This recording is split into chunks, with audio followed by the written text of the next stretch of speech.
오늘은 부활의 기쁨이라는 제목으로 말씀을 대언하려고 합니다. 먼저 하나님의 말씀 요한복음 20장 1절부터 있는 말씀을 몇 절 보겠습니다.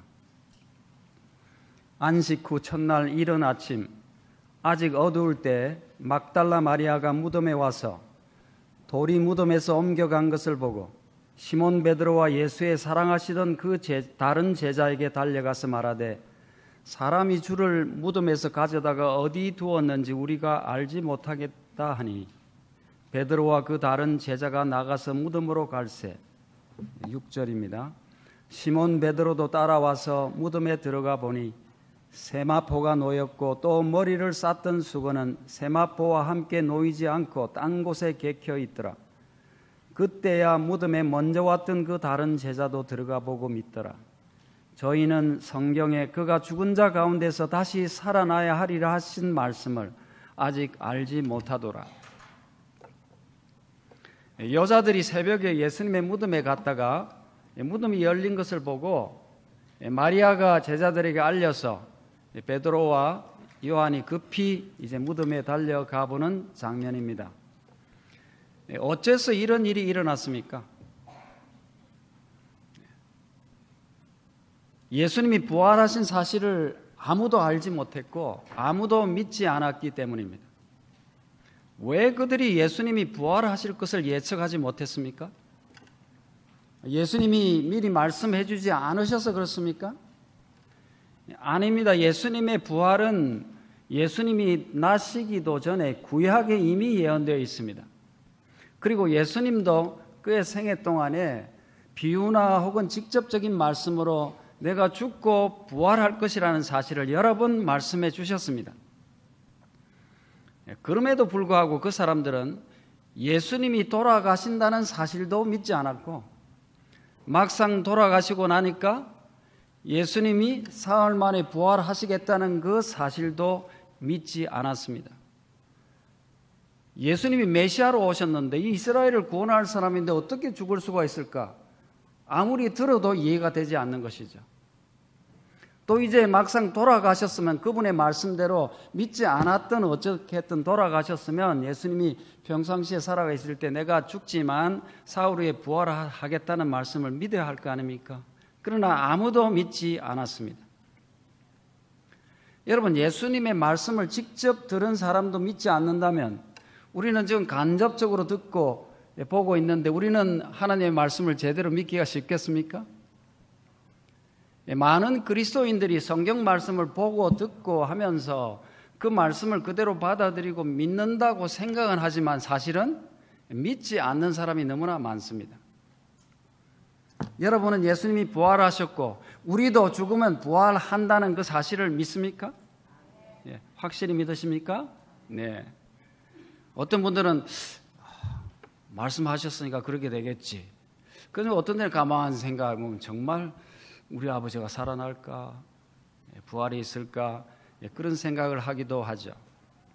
기독교인들 중에서 부활을 제대로 깨닫고 하나님이 말씀하신 그대로 믿는 사람은 생각보다 많지 않습니다.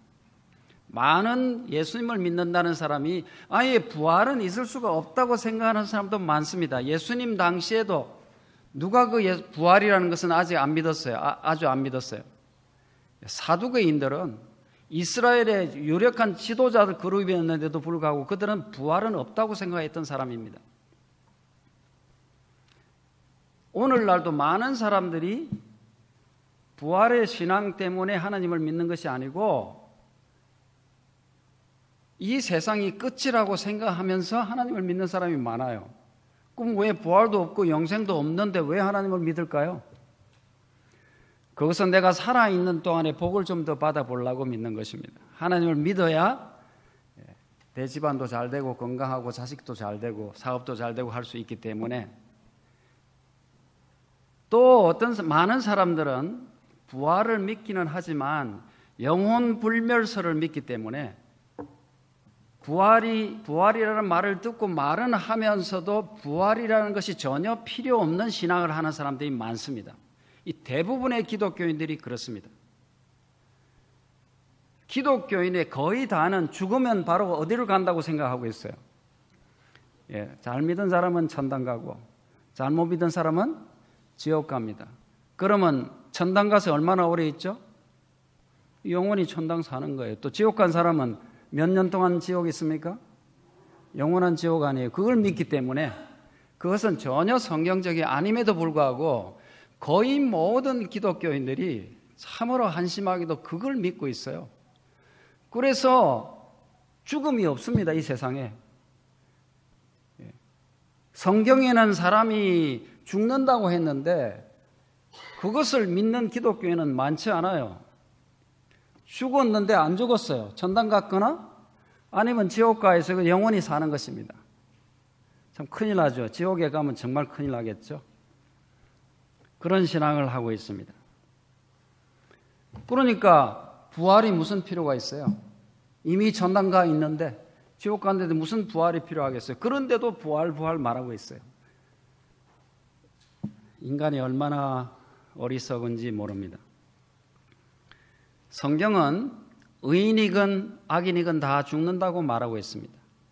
의인도 죽으면 그냥 바로 천당 가는 것이 아니고 무덤 속에서 잠자다가 예수님이 다시 재림하실 때 다시 살아난다고 말하고 있습니다. 그것을 부활이라고 하고 있습니다. 그래서 계시록 20장 6절에 보면 이 첫째 부활에 참여하는 자들은 복이 있고 거룩하도다. 둘째 사망이 그들을 다스리는 권세가 없고 그렇게 말했습니다. 여기 첫째 부활이라는 용어를 사용한 것을 보니까 둘째 부활도 있다는 것이죠. 또 둘째 사망이라고 또 용어를 쓴 거 보니까 당연히 첫째 사망도 있는 것입니다. 오늘 이 부활 문제를 잘 모르는 분들이 계시기 때문에 이 문제에 대해서 좀 설명을 드리고 우리가 흔들리지 않는 부활의 신앙을 좀 가지는 계기가 되기를 원합니다. 성경에는 첫째 부활과 둘째 부활 두 부활이 있다고 말하는데 첫째 부활은 의인의 부활을 말합니다. 부활한다고 해서 모든 사람이 다 살아나는 것이 아니고 첫째 부활에는 의인들만 살아납니다.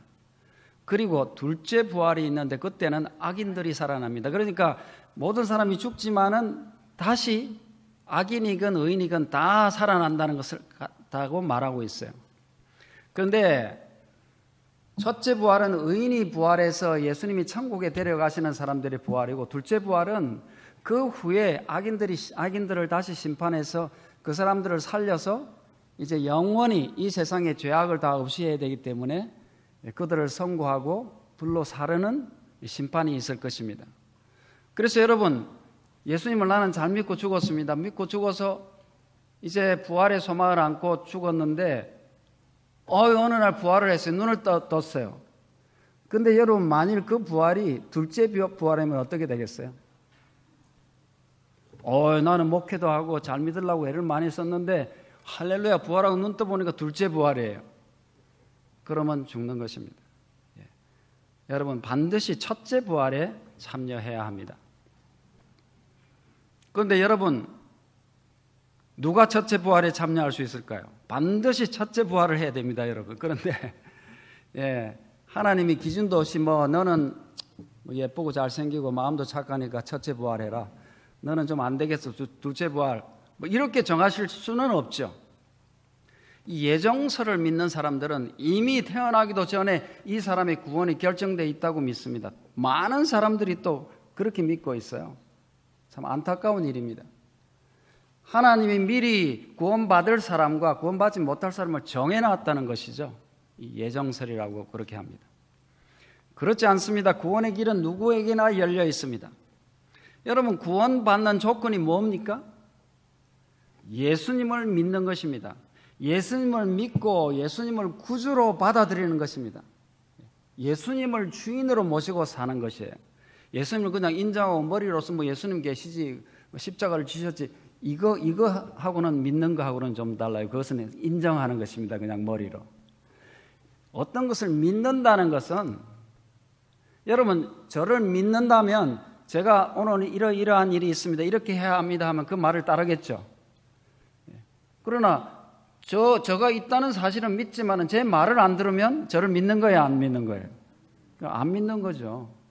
당신의 존재는 알겠는데 당신 말은 못 믿겠어 하면 믿는 것이 아닌 것이에요. 그래서 예수님을 믿는다는 말은 다른 말로 하면 예수님의 말씀을 믿는다는 말입니다. 예수님의 원하시는 대로, 예수님이 우리에게 가르쳐 주신 대로 산다는 그런 말이죠. 그런데 너도 나도 예수님 믿는다고 하는데 그중에 진정으로 회개하고 예수님을 믿는 사람이 있는가 하면 구원받으려고 가짜로 믿는다고 하는 사람들도 수두룩해요. 여러분, 진짜가 많을까요? 가짜가 많을까요? 보통 세상에는 훨씬 가짜가 많습니다. 하나님 믿는다는 사람도 정말 진짜는 찾아보기 힘든 세상이 되었습니다. 그래서 여러분 다 하나님 저도 믿습니다 하는데 믿는다고 하는 사람 다 천국 데려가면 천국이 난장판 되지 않겠어요? 다 욕심쟁이들 뭐 싸우는 사람 이런 사람 데려갔다 놓으면 천국이 어떻게 천국이 되겠어요? 그래서 그 사람들을 선별하는 작업이 필요합니다. 아무나 믿는다고 데려가면 큰일 나지 않습니까? 그래서 진짜와 가짜를 가려내는 작업이 필요한데 예수님도 여기에 대해서 많이 말씀하셨어요. 비유로도 설명하시고. 그래서 예를 들어서 양과 염소의 비유가 있습니다. 다 예수님 믿는다고 가는 게 아니고 양이 있고 염소가 있다는 거죠. 그래서 갈라낸다는 것이죠. 또 어부가 고기를 잡으면 고기 잡았다고 그물에 들어왔다 해서 다 가져가는 것이 아니라고. 좋은 물고기, 안 좋은 물고기 갈라낸다고. 이것은 심판을 말합니다. 이렇게 의인과 악인을 구별해내는 심판의 작업이 반드시 필요한 것입니다. 그러므로 이 심판이라는 것은 의인에게는 아주 기쁜 소식입니다. 왜냐하면 나는 진심으로 예수님을 믿는데 나를 찾아내시니까 얼마나 좋은 소식이에요. 그런데 엉터리로 예수 믿는다 하는 사람한테는 심판이 좀 소식이 좋겠어요, 안 좋겠어요? 그냥 적당히 데려가시지 뭘 그렇게 또 조사까지 해가지고 갈라내시나 이렇게 생각하지 않겠어요? 그래서 심판하는데 그 심판 말을 듣고도 기쁘고 막 가슴이 설레이면 진짜 교인이라 할 수 있고, 심판 소리만 들어도 마음이 좀 기분이 안 좋고 그 왜 하나 이런 마음이 있으면 좀 생각해 봐야 되겠어요. 그런데 하나님께서는 사실은 하나님은 심판이 필요 없습니다. 하나님은 그걸 막 조사하고 뒤져보고 막 거꾸로 뒤집고 해야 아시겠어요? 하나님이 이미 다 아시죠. 그것을. 그 사람의 생각까지 다 아십니다. 우리의 체질을 아시고. 그런데 왜 심판이 있다고 할까요? 성경에는 심판이 있다고 그러거든요. 여러분, 심판이 없다고 하는 말을 믿어서는 안 됩니다. 그런데 왜 하나님이 다 아시는데 심판이 필요할까요? 그것은 심판받는 사람들 때문에 그렇습니다. 하나님은 아시지만은 우리가 사람이 봐서는 모르죠. 저 사람은 분명히 구원받을 것 같은데 구원 못 받는 사람이 있을 수 있어요. 하나님은 아시니까. 이 사람은 구원 받을 사람인데 못 받은 사람, 또 못 받을 사람인데 받은 것 같은 사람. 그래서 심판은 천사들과 또 온 우주세계 거민들 때문에 있는 것입니다. 그리고 심판을 받고 구원을 받아야 되는 우리 당사자들을 위해서 우리 모든 피조물들이 다 납득할 수 있도록, 다 하나님의 공의와 사랑을 입증할 수 있도록 하기 위해서 심판이 필요한 것입니다. 그래서 성경에는 하나님의 심판이 합당하다고 그렇게 말하고 있어요. 계시록 16장 5절부터 7절에 보면 내가 들으니 물을 차지한 천사가 걸어대 전에도 계셨고 시방도 계신 거룩하시니여 이렇게 심판하시니 의로우시도다. 이 심판의 어려움을 말하고 있어요. 저희가 성도들과 선지자들의 피를 흘렸으므로 저희로 피를 마시게 하신 것이 합당하나이다. 이건 지금 누구 보고 하는 말이겠어요? 악인들, 성도들을 괴롭히고 한 사람들은 심판받아서 벌을 받아야 되잖아요. 이런 것들이 다 합당하다고 고백하는 것이에요. 또 내가 들으니 제단이 말하기를 그러하다 주 하나님 곧 전능하신 이시여 심판하시는 것이 참되시고 의로우시도다. 그러니까 모든 피조물들이 다 합당하다고 여길 것이에요. 그런데 어떤 사람들은 아니 예수님이 심판하지 않는다고 하셨는데, 그거는 뭔가 그렇게 생각하는 사람 있죠. 요한복음 3장 17절 18절 이런 말씀 가지고 그렇게 말합니다. 하나님이 그 아들을 세상에 보내신 것은 세상을 심판하려 하심이 아니요, 봐라 예수님이 심판하러 오시지 않았지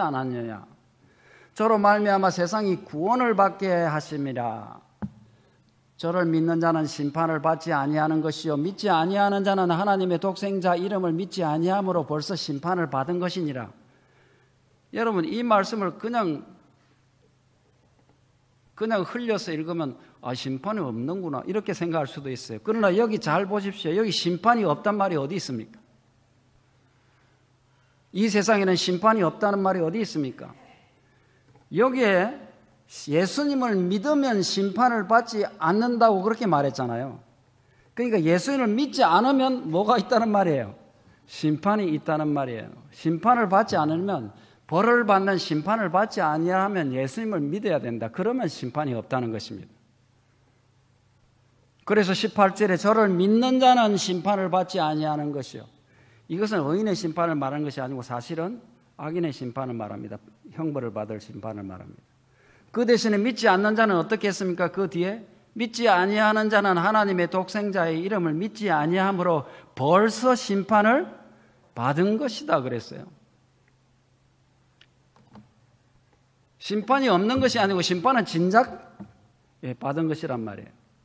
성경은 수많은 곳에서 심판을 이야기합니다.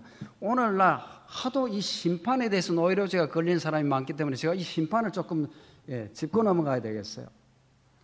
이 성경에 심판이 있다고 자꾸 거듭해서 말하는 것은 우리가 심판이 있음을 알고 잘 준비해서 대비하고 구원을 받도록 하기 위한 것이거든요. 몇 절만 보겠습니다.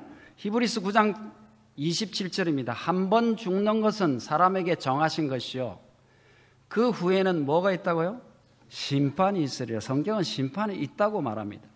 고린도후서 5장 10절입니다. 이는 우리가 다 반드시 그리스도의 심판대 앞에 드러나 반드시 심판을 받는다고 하고 있어요. 각각 선악간에 그 몸으로 행한 것을 따라 받는다고 그렇게 말하고 있어요. 또 계시록 14장 7절에는 그가 큰 음성으로 가로되 하나님을 두려워하며 그에게 영광을 돌리라. 이는 그의 심판하실 시간이 이르렀음이니 하늘과 땅과 바다와 물들의 근원을 만드신 이를 경배하라 하더라. 여러분, 지금 이 특별히 계시록 14장에 있는 말씀은 마지막 시대의 백성들에게 하는 말씀입니다. 그런데 우리를 보고 하시는 말씀이에요. 우리를 보고 지금 심판이 있는데 심판하실 시간이 어떻게 됐다고요? 바로 가까웠다고 지금 심판하고 있다고 말하고 촉구하는 말이에요. 그래서 잘 준비하라는 것입니다. 이 심판 시기에 하나님 잘 믿으라는 거예요. 세상 바라보지 말고 이 세상 곧 있으면 없어질 것인데 하나님을 바라보고 믿으라는 것입니다. 그리고 성경에는요, 심판을 어디에 근거해서 하는 것까지도 이 얘기했어요. 계시록 20장 12절에 보면 또 내가 보니 죽은 자들이 물은 대소하고 그 보좌 앞에 섰는데, 보좌 앞에 왜 섰겠어요? 이 심판의 장면입니다. 책들이 펴져 있고 또 다른 책들이 펴져 있어요. 이 책이 한 권이 아니에요. 우리의 행위를 낱낱이 기록한 책들이 있어요. 그것을 말하고 있어요. 그래서 어떤 책도 있고 또 다른 책도 있는데 그것은 생명책이에요. 죽은 자들이 자기 행위를 따라 책들에 기록된 대로 심판을 받는다고 그렇게 말하고 있어요. 우리의 인간이 이해할 수 있는 방법으로 썼지만 무작정해서 이 사람을 너는 뭐 구원, 너는 합격, 불합격 이렇게가 아니고 정확한 근거에 의해서 심판을 받는다고 성경은 말하고 있습니다. 그래서 우리가 거기에 면제되고 구원을 받기 위해서는 무슨 책에 우리의 이름이 올라가 있어야 돼요? 생명책이 있다고 또 말씀하시는 것입니다. 아까도 말씀드렸지만 하나님께서는 누가 의인이고 누가 악인인지 다 아십니다. 그럼에도 불구하고 심판을 하신 건 누구 때문에 그러다고요? 온 우주 만민들을 위해서 그렇습니다. 하나님의 심판의 공정성을 밝혀야 되는 것이에요. 하나님은 절대 숨겨서 하지 않으십니다. 하나님은요, 하나님이 하시는 모든 일을 공개하십니다. 미리 일어날 일까지 다 성경에 말씀하세요. 그것을 뭐라고 그래요? 예언이라고 하는 것이에요. 하나님은 자기의 비밀을 그 종 선지자에게 미리 보이지 아니하고서는 결코 하시지 않는다 그랬어요. 모든 것을 투명하게 하십니다. 그러므로 인간의 역사가 지나고 난 다음에 구원하는 백성을 뽑아내는 것도 아주 공정하게 온 천하에 드러내놓고 하시는 것입니다.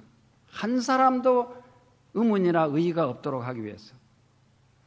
그래서 하나님의 율법과 구원이 공정하다는 증거가 온 천사들과 온 우주 세계 거민들뿐 아니라 구원을 받아야 되는 우리 당사자인 우리 인간에게도 완전히 납득이 되어야 되는 것입니다. 그래서 고린도전서 4장 9절에 보면 우리는 세계 곧 천사와 사람에게 구경거리가 되었다. 천사들이 우리를 보고 있다는 말입니다. 또 세계 거민들이 보고 있다. 세계가 보고 있다고 하고 있어요. 여기에 세계라고 번역된 말은요, 원어에는 헬라어에는 코스모스라는 단어입니다. 이 코스모스는 가을에 피는 코스모스가 아니고요, 우주라는 말입니다. 우주. 물론 세계도 돼요. 세계. 이 세상도 됩니다. 그러므로 이 말에 비추어 보면요, 우리가 누구가 우리를 보고 있다는 말이냐면 천사들도 우리를 다 보고 있고 이 우주가 다 우리를 보고 있다. 구경거리처럼 낱낱이 보고 있어서 하나님께서 어떻게 하나님께서 이 죄인을 다스리신가 하는 것을 낱낱이 다 보고 있는 것이에요.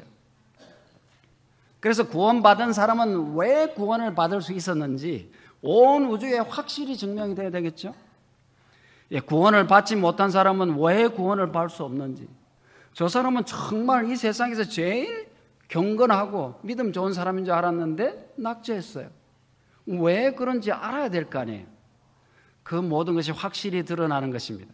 조금이라도 이해가 안 되는 부분이 있어서 하나님의 심판에 대해서 의심이 생겨서는 안 되는 것이에요. 우리가 하루 이틀 살 것이 아니고 영원히 살아야 되는데 그때 왜 이런 게 있었지? 의문이 있으면 그게 어떻게 되겠어요? 안 되겠죠. 모든 것이 다 명백하게 드러나야 되는 것입니다. 그래서 온 우주 앞에 하는 공개적인 심판이 필요한 것이죠. 그래서 반드시 심판은 있습니다. 그러면 여러분, 심판인데 의인도 심판이, 의인을 가려내는 심판도 있어야 되고 악인도 왜 악인인지 심판이 있지 않겠어요? 막 섞어서 하는 거 아니에요. 근데 성경에는 의인의 심판이 먼저 있다고 그렇게 말합니다. 그래야 의인의 심판을 먼저 해서 의인을 먼저 골라내야 예수님 오셔서 의인을 먼저 데리고 가시거든요. 천국에 데려가시거든요. 그래서 성경은 하나님의 집에서 먼저 심판을 한다고 그렇게 말하고 있어요. 베드로전서 4장 17절에 보면 하나님의 집에서 심판을 시작할 때가 되었나니 만일 우리에게 먼저 하면 하나님의 복음을 순종하지 아니하는 자들의 그 마지막이 어떠하냐. 하나님의 집에 의인들을 먼저 심판하고 나중에 또 하나님을 믿지 않는 사람들의 심판이 또 있어요. 그래서 이 의인의 심판을 통해서 하나님께서는 확실히 보정하시고 이 사람은 확실히 나를 믿었어. 그러니까 사단이 뭐라고 딴지를 걸어도 아니야, 이 사람은 내 보혈의 공로를 믿고 내 말씀을 순종하기 위해서 살았던 사람이라는 것을 예수님이 인정하시고 하늘에 데려가시는 것입니다. 자, 그럼 다시 좀 잠깐 정리하겠습니다. 먼저 하늘에 데리고 갈 의인들을 조사하는 심판이 있습니다. 그래서 이것을 우리 교회에서는 조사 심판 혹은 재림 전 심판이라고 하는데 이 용어가 익숙하지 않은 분도 계시죠? 이 용어가 중요한 것이 아니에요. 그러나 의인들을 찾아내시는 심판이 있습니다. 이 심판을 통해서 구원받을 사람을 다 찾아내면 예수님이 오셔서 그들을 데려가시기 위해서 예수님이 재림을 하십니다. 그때 이제 심판에 합격한 사람, 많은 사람이 죽어 있잖아요. 아담 이후로. 그 사람들을 예수님이 오셔서 부활을 시키는 것이에요. 하늘에 데려가셔야 되니까. 그 부활을 몇 번째 부활이라 그래요? 첫째 부활이라 그렇게 하는 것입니다. 반드시 여러분은 첫째 부활에 참석하셔야 돼요. 한번 죽는 것은 다 죽어요. 저는 안 죽겠어요? 다 죽습니다. 뭐 상관없어요. 죽는 것은 편하고 좋죠. 어떤 때는 참 빨리 좀 데려가셨으면 좋겠다 이런 생각 들 때 있죠. 저도 간혹 그런 생각이 있습니다. 그러나 죽는 것은 상관없지만 부활은 몇 번째 해야 된다고요? 반드시 첫째 부활에 참여해야 되는 것이에요. 그래서 이제 죽은 사람이 옛날 모습으로 부활하는 것이 아니고 변화된 모습으로 부활시키고, 살아서 예수님을 만난 사람도 그냥 이 몸으로는 갈 수가 없어요. 저 올라가다가 다 죽어요. 그래서 변화시킵니다. 예수님이 부활하신 모습으로 아마 변화할 거예요. 그래서 천국에 데려가십니다. 그러면 천국에 데려간 의인들이 거기 가서 뭐하고 살까요? 얼마나 있을까요? 그것도 다 성경에서 말씀했어요. 성경에는 천국에 간 의인들은 영원히 천국에 있는 것이 아니고 1000년 동안 있을 것이라 그랬어요. 1000년 동안 천국에 있으면서 뭘 한다고 돼 있죠? 왕노릇 한다고 그렇게 돼 있어요. 왕노릇 한다고. 좋겠죠? 여러분 좀 왕 되고 싶습니까? 예. 자, 한번 보겠습니다. 이 의인들이 천국에서 뭘 하는지 지금 말씀 보기인데 한번 주의 깊게 잘 보시기 바랍니다. 요한계시록 20장 4절부터 6절입니다. 또 내가 보좌들을 보니, 이 보좌들은 이제 구원받아서 간 사람들이 왕노릇 하니까 보좌가 있어야 될 거 아니에요, 그죠? 예, 보좌들을 보니 거기 앉은 자들이 있어 심판하는 권세를 받았더라. 보니까 좀 아시겠죠? 올라가서 뭘 한다고요? 이제 우리가 심판을 받았지만 이제 가면 심판하는 사람이 되는 거예요. 이 왕의 특권이에요. 또 내가 보니 예수의 증거와 하나님의 말씀을 인하여 목배임을 받은 자의 영혼들과 또 짐승과 그의 우상에게 경배하지도 아니하고 이마와 손에 그의 표를 받지도 아니한 자들이 살아서 그리스도로 더불어 1000년 동안 왕노릇 한다고요. 그리고 이 세상에는 좀 핍박을 받고 또 순교도 당하고 고생했지만은 그 사람들이 살아서 1000년 동안 예수님과 더불어 왕노릇 한다고 그렇게 말하고 있어요. 그런데 그 나머지 죽은 자들은 1000년이 차기까지 살지 못하더라. 왜냐하면 예수님이 오실 때 의인만 부활시키거든요. 그리고 나중에는 악인을 부활시킬 것인데 그 악인들이 부활을 몇째 부활이라 한다고요? 둘째 부활이라고 한다는 것이에요. 그래서 이는 첫째 부활이라 하면서 6절에 이 첫째 부활에 참여하는 자들은 복이 있고 거룩하도다. 둘째 사망이 그들을 다스리는 권세가 없고 도리어 그들이 하나님과 그리스도의 제사장이 되어 1000년 동안 그리스도로 더불어 왕노릇하리라. 첫째 부활에 참여하는 사람은 이제는 다시 죽음이 없어요. 그러나 둘째 부활에 참여하는 사람은 살아났지만 다시 심판을 받고 죽기 때문에 둘째 사망, 영원한 사망을 경험합니다. 그래서 이러한 데 참여하지 않는 사람은 복이 있다는 말이죠. 그런데 이 구원받은 사람, 첫째 부활에 참여한 사람들이 가서 1000년 동안 왕노릇 한다는데 왕노릇이 뭘까요? 여러분 왕노릇 왜 하고 싶어요? 좋은 데서 좋은 옷 입고 좋은 환경에서 잘 먹고 잘 사니까 왕노릇 그것도 좋겠지만 그거는요 왕 아니라도 얼마든지 할 수 있어요. 좀 열심히 해서 돈만 좀 벌어도 다 할 수 있어요.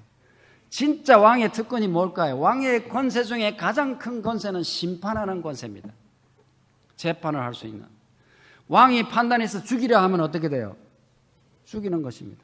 왕이 판단해서 아니야 살려 이러면 살리는 것입니다. 이것이 왕의 가장 큰 권세입니다.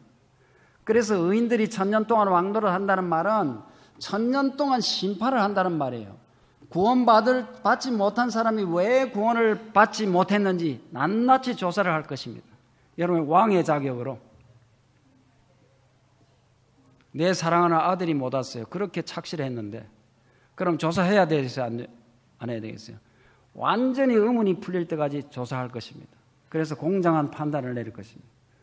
또 저 친구는 천국에 왔는데 저게 내 생각에는 전혀 올 사람 같지 않은데 또 오고 와 있어요. 조사해봐야 되겠어요? 조사 안 해야 되겠어요? 조사해보는 것이죠. 다 모든 의문이 다 풀려야 되는 것입니다. 그것을 왕의 권위로 근데 와서 좀 봅시다 이렇게 해서 안 보여주는 억지로 보는 게 아니고 내가 권위를 가지고 낱낱이 다 조사하는 것입니다. 그것을 왕노릇 한다고 그렇게 말하고 있어요. 그래서 이 심판을 통해서 모든 피조물들이 하나님의 사랑과 공의에 대해서 정말 조금도 의문이 없이 더 확실하게 완전히 이해하게 될 것입니다. 그래서 이제 그렇게 하는데 시간이 얼마쯤 필요하단 말이에요? 1000년이면 좀 충분하겠습니까? 농담에 충분하게 잡아서 1000년 동안 있는 것이에요. 하나님 이 1000년이 짧아서 안 되겠는지 이랬으면 하나님이 10,000년쯤 해놨을 거예요. 근데 1000년이면 충분하기 때문에 1000년 동안 왕노릇 한다고 그렇게 되어 있습니다. 그래서 이제 이 1000년이 지나면 계속해서 천국에 있는 것이 아니에요. 그 사람들이 영원히 살 곳은 어딘지 아세요? 이 지구에 다시 내려와서 여기서 다시 삽니다. 근데 지구에 다시 내려와서 여기서 영원히 살 건데 지구가 오염되어 있어요? 안 오염되어 있어요? 지구가 이게 너무 지금 더럽잖아요. 지구가 오염이 되어 있잖아요. 모든 질병 지금 천재지변 더러운 쓰레기 꽉 차 있죠. 그러니까 이 지구를 청소하고 내려와야 되겠죠. 그래서 내려오면서 이제 내려올 때 새 예루살렘 도성과 함께 의인들이 내려옵니다. 이 지구로 내려옵니다.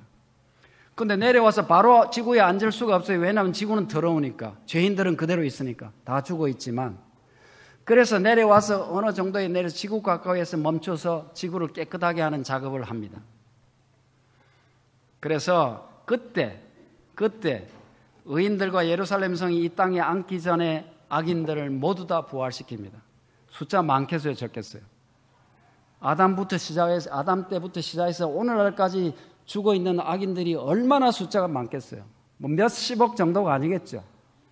지구에 꽉 들어찰 정도로 아마 많이 부활할지 모르겠어요. 그러면 지금까지는 사단이 온 악인들이 죽어 있고 홀로 사단들만 있었기 때문에 아무도 할 일이 없었어요. 사단이 할 일이 있을 때는, 사람이 있을 때는 할 일이 있어요.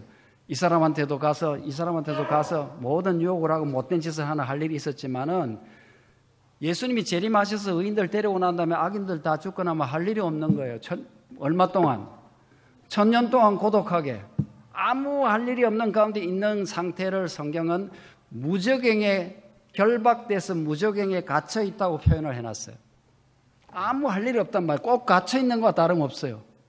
그러다가 이제 악인들을 부활시키면 할 일이 생겨요, 안 생겨요? 와, 또 사람들이 생겨서 이제 사단도 합니다. 이제 얼마 있지 않으면 자기가 끝날 것이라는 것을 압니다. 그때는 그 많은 사람들, 우리가 이대로 죽을 수는 없다. 저기 예루살렘 성이 있고 성도들이 와 있는데 우리 마지막 한번 공격해보자. 그래서 부추길 것입니다. 그래서 하나님의 성과 성도들을 공격하려고 한다고 예언되어 있어요. 이것도 계시록 20장 7절 9절입니다. 7절부터 9절입니다. 천년이 참에 사단이 그 옥에서 놓여 나와서, 옥에서 놓여 놨다면 뭐예요? 할 일이 생겼다면 이제는 저 옥에 갇혀 있는 것처럼 아무것도 못했는데, 그래서 땅의 사방 백성 곧 곡과 마곡을 미혹하고 모아 싸움을 붙이리니, 여기에 온 악인들이 살아나서 이제 득실되는 그 모습을 곡과 마곡이라고 그렇게 표현했어요. 그것은 악인들의 집단을 말합니다. 그랬더니 그 숫자가 적다고 했어요? 많다고 그랬어요? 얼마만큼 많다고요? 바다 모래처럼 악인들이 많습니다. 그래서 저희가 지면에 널리 퍼져서 성도들의 진과 사랑하는 성을 두루매, 야, 우리 마지막으로 이대로 죽을 수는 없다, 공격하자 할 때 하늘에서 뭐가 내려온다고요? 불이 내려옵니다. 여기는 그 중간에 있는 장면을 생략했지만은 하나님께서 마지막 자비를 베푸십니다. 그들이 구원받지 못하는 악인들도 심판이 됐어요, 안 됐어요? 1000년 동안 다 조사가 끝났어요. 정말로 억울하게 천국에 못 간 사람은 한 사람도 없습니다. 근데 사랑하는 내 어머니가 참 미안하지만은 천국에 못 왔어요. 그런데 조사를 해보니 우리 어머니가 천국에서 영원히 살아서는 불행해요. 그렇기 때문에 하나님 못 데리고 가시는 사실을 다 이미 조사가 끝났습니다. 그런데 죽는 사람도 나는 억울하다 그러지 않겠어요? 여러분 감옥에 가가지고 당신 나쁜 짓 지었다 하면 다 죄인이라고 한다고요? 처음부터 나는 억울하게 들어왔다고 한대요. 감옥에 들어가면. 하나님께서 이때 마지막으로 그 모든 사람에게 나는 너를 정말로 사랑하지만 너를 왜 영원한 생명에 참여시키지 못하는지 낱낱이 그들에게 다시 보여주실 것입니다. 나는 목회도 하고 열심히 하나님 섬긴다고 했는데 둘째 부활을 했어요. 그러면 너는 그렇게 하는 것이 너를 위해서 좋은 것이다, 그것이 너가 가질 복이다 하는 것을 다 보여주실 것입니다. 그렇게 하고는 이 세상을 청소해야 되죠. 하늘에서 불이 내려와서 소멸한다 그랬습니다. 영원히 지옥에 들어가다. 지옥은 없습니다. 그런 지옥은 없습니다. 예. 그래서 이제 죄의 소멸이 끝나고 완전히 죄의 쓰레기가 다 타서 소독이 된 이 지구를 하나님이 재창조하십니다. 태초에 하나님이 천지를 창조하실 때처럼 다 아름답게 창조하시고 난 다음에 예루살렘 성과 이 성도들이 지구로 내려와서 이 땅에 하나님의 보좌가 서고 성도들이 영원히 이 땅에서 살게 될 것입니다. 이런 엄청난 이 구원의 사업이 지금 현재 진행되고 있어요. 그래서 예수님이 재림하시기 전에는 아직까지 예수님을 믿고 그분의 첫째 부활에 참여할 기회가 있는 것이에요. 심판하실 시간이 이르렀다고요. 아직은 은혜의 시기예요.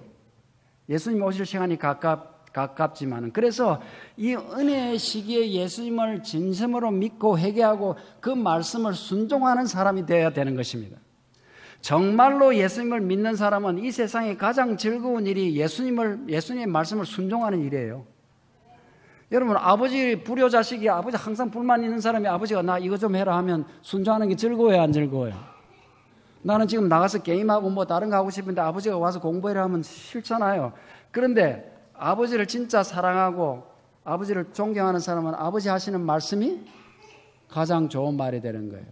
그래서 하나님의 말씀이, 그 말씀이 내가 정말로 즐겁고 감사하고 그것을 순종하는 것이 가장 기쁨이 된 사람은 그 사람이 하나님을 믿는 사람이에요.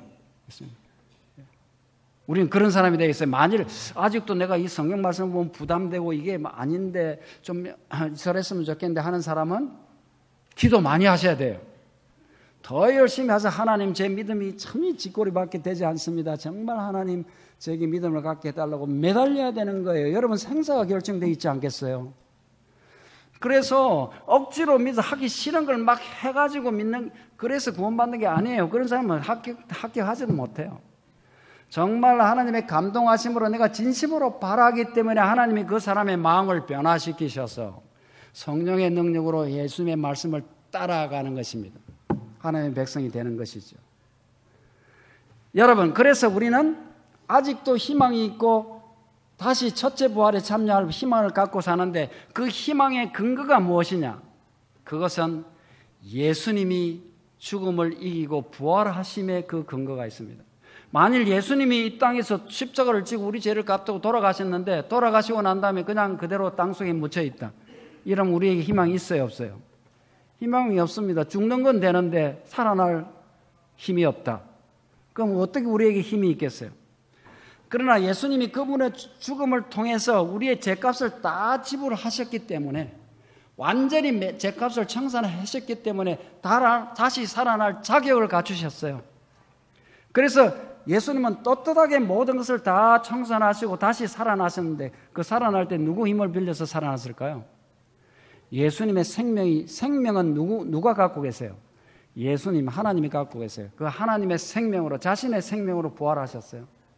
예수님은 그 부활의 생명이 있기 때문에 우리도 예수님을 믿고 죽으면 부활하실 수 있는 능력이 있는 것이에요.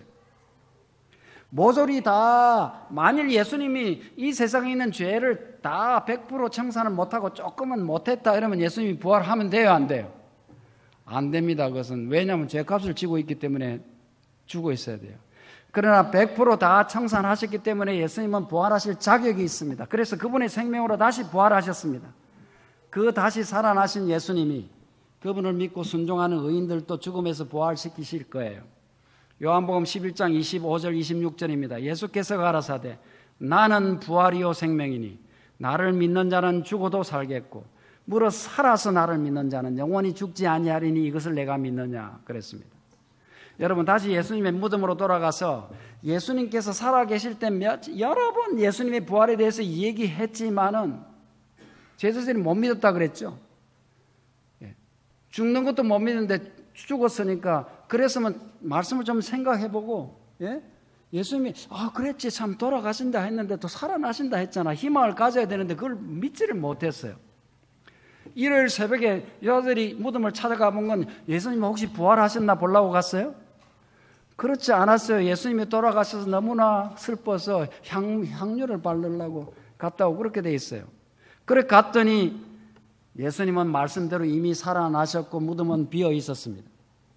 그래서 아까 처음에 읽은 말씀, 시몬 베드로와 요한이 들어가서 보니까 무덤이 비어 있고 옷만 개져 있다라는 말씀이 나왔던 거예요.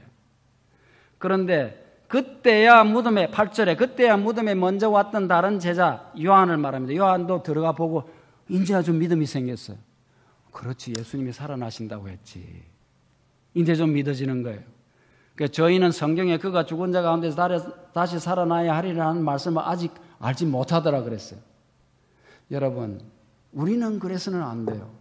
이 모든 정황을 보고 배운 우리는 정말로 예수님이 말씀대로 살아나셨다는 말씀을 믿어야 되고, 아무도 믿지 않았지만은 예수님이 부활하셨던 것처럼 예수님이 다시 올 것을 아무리 우리가 믿지 않더라도 예수님은 다시 오실 것이에요. 왜? 예수님이 다시 오겠다고 말씀하셨기 때문에 예수님의 말씀을 믿어야 되는 것입니다. 그래서 말씀을 그대로 믿고 그 말씀을 그대로 받아들이고 그 말씀을 순종하는 믿음의 사람들이 되기 바랍니다. 예. 여러분, 예수님의 약속이 여러분 삶의 기쁨이 됩니까? 부활을 믿지 못하고 예수님의 죽음을 슬퍼하던 사람 앞에 이제 드디어 예수님이 등장하셨어요. 제일 먼저 막달 마리아에게 보이시고 또 엠마오로 가는 두 제자들에게도 나타나시고 그 다음에 또 그래도 이제 무서워가지고 숨어서 있는데 예수님이 나타나셨어요. 요한복음 20장 19절 20절 보면 이날 곧 안식일 후 첫날 저녁 때 제자들이 유대인들을 두려워하여 모인 곳에 문들을 닫았더니 아직도 막 살아난 거 보고 막 이랬는데도 지금 어떻게 하고 있어요? 무서워가지고 두려워서 문 딱 잠그고 있어요. 그때 예수께서 오사 가운데 서서 가라사대 너희에게 평강이 있을지어다. 너 그렇게 떨지 마라. 내가 있는데 내가 살아났는데 뭘 그렇게 무섭냐 하는 것이에요. 이 말씀을 하시고 손과 옆구리를 보이시고 그랬더니 제자들이 그제서 어떻게 하는 거예요? 기뻐하더라 그렇게 됐어요.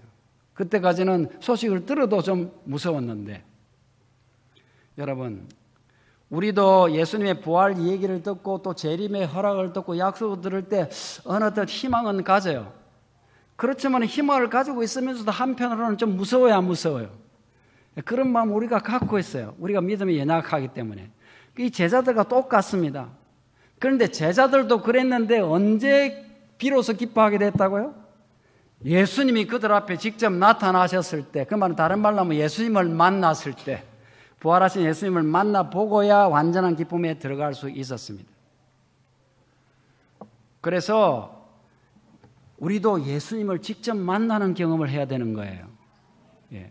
예수님을 만나는 이런 지식적인 이해가 아니고 정말 말씀과 그 다음에 기도와 그 다음에 그 말씀을 순종하는 그 순종이 주는 믿음을 통해서 예수님을 만납니다. 우리의 믿음을 통해서 예수님을 만나게 되어 있어요. 막 이렇게 해서 예수님이 갑자기 막 이렇게 유령처럼 나타나는 게 아니에요. 어느 날 그 예수님이 우리에게 나타나시고 우리가 확신이 되는 것이에요. 그래서 만나는 것은 이론이 아니고 믿음의 결과로서 일어나는 경험입니다. 삶의 신앙의 경험을 하는 것이에요. 그래서 여러분 믿음이 없이는 예수님을 만날 수가 없고요. 또 말씀과 기도가 없이는 믿음이 생길 수가 없습니다. 그렇기 때문에 말씀을 보고 기도하고 할 때 우리가 믿음이 생기고 그 믿음을 통해서 예수님을 만난다는 것이죠. 그래서 여러분 부지런히 기도하고 말씀을 봐야 되는 것이에요. 그 예수님을 우리가 만나지 못하는 이유는 막연하게 그냥 예수님 그냥 만나야지, 만나면 좋겠지 이러기 때문에 못 만나는 거예요. 성경에는 약속이 되어 있거든요. 예레미야서 29장 13절 너희가 전심으로 나를 찾고 찾으면 나를 만나리라. 우리가 아직 만일 예수님을 만나고 싶은데 아직 못 만났다면 누구한테 책임이 있는 거예요? 예, 저한테 책임이 있는 거예요. 전심으로 찾지 않았다는 거죠. 예수님 잠깐 비켜놓고 내가 이거 해놓고 예수님은 찾아야지 이러고 있다는 것이죠. 지금은 그럴 때가 아닙니다. 심판하실 시간이 이르렀어요. 가까이 왔어요. 전심으로 찾을 때예요. 여러분 100만 불 저금 있습니까? 만일 한 10만 불 있습니까? 그거 조금 있으면 다 없어집니다. 예수님이 오실 거예요. 예수님을 만나야 되지 않겠어요? 하나님의 약속을 믿어야 되는 것이죠. 말씀과 기도와 순종하는 믿음을 통해서 예수님을 만나는 여러분이 되시기 바랍니다. 여러분 그 소망이 내년 2019년 새해 소망이 아니고 지금 당장 현재의 소망이 돼야 되는 거예요. 내년까지 기다리지 마세요. 지금 당장 내가 어떻게든 예수님을 만나겠다는 희망 소망을 가져야 되는 것입니다. 여러분 20일부터는 좀 있으면 기도주일이 있습니다. 여러분 그 기도주일을 위해서 특별 집회를 위해서 우리가 기도하고 준비해야 되겠습니다. 왜냐하면요 우리가 언제 예수님을 만날지 아무도 모르거든요. 그냥 멍하니 있으면 못 만나요. 그러나 정말 기도주일에 만날지 설교 예배 시간에 만날지 금요 예배에 만날지 모르는 거예요. 그러니까 모든 것을 다 중요하게 생각하고 최대한 활용해서 우리가 예수님을 만나도록 힘써야 되겠어요. 기도할 뿐만 아니고. 여러분 이 해가 다 가기 전에 꼭 우리 주님을 만나는 기쁨에 참여하기를 간절히 바라면서 말씀을 마치겠습니다.